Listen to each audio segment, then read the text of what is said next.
Михаил оставил своего пса Филю на даче. Всего на полдня. Но так случилось, что мужчину срочно положили в больницу, и за питомцем он вернулся лишь через неделю. Собаки нигде не было. Собаки способны на многое. Особенно если оставить их в одиночестве без еды и воды. Хозяин большого Ньюфаундленда Фили, Михаил, до сих пор удивляется тому, что вытворил его пес. Свою историю мужчина рассказал на Пикабу. «Я приехал с Филей на дачу. Думал, поживем пару деньков. Там ему нравится раздолье. Но меня срочно вызвали на работу, и я оставил собаку на даче буквально на полдня», — вспоминает Михаил.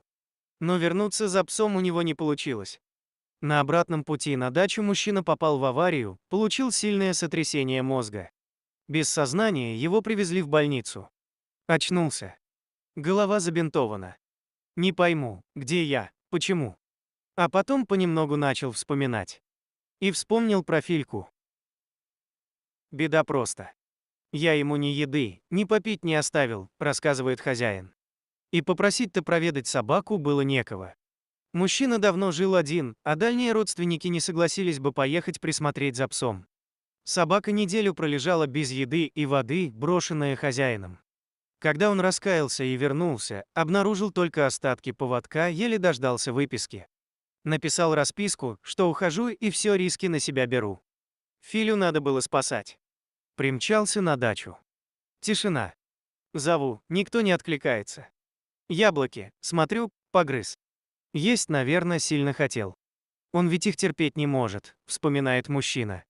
На огороженном высоким забором участке никаких отходных путей на волю не было, но факт, Филя как-то убежал. Я уже отчаялся и мысленно с ним попрощался, но потом услышал треск какой-то. Ветка с дерева упала. Глянул, а там. В общем, мой огромный филин сидел на самой высоте, на дереве. Я ахнул. И сидит не шелохнется, понимает, что сразу вниз полетит. Сколько он там пробыл, не знаю. И зачем полез? Может, за птицей, а может, избежать хотел, удивляется Михаил. Чтобы снять Филю с дерева, ему пришлось вызывать спасателей. Сам бы он не справился. Операция по спасению прошла успешно. Пес жив-здоров, правда похудел сильно. Но это поправимо.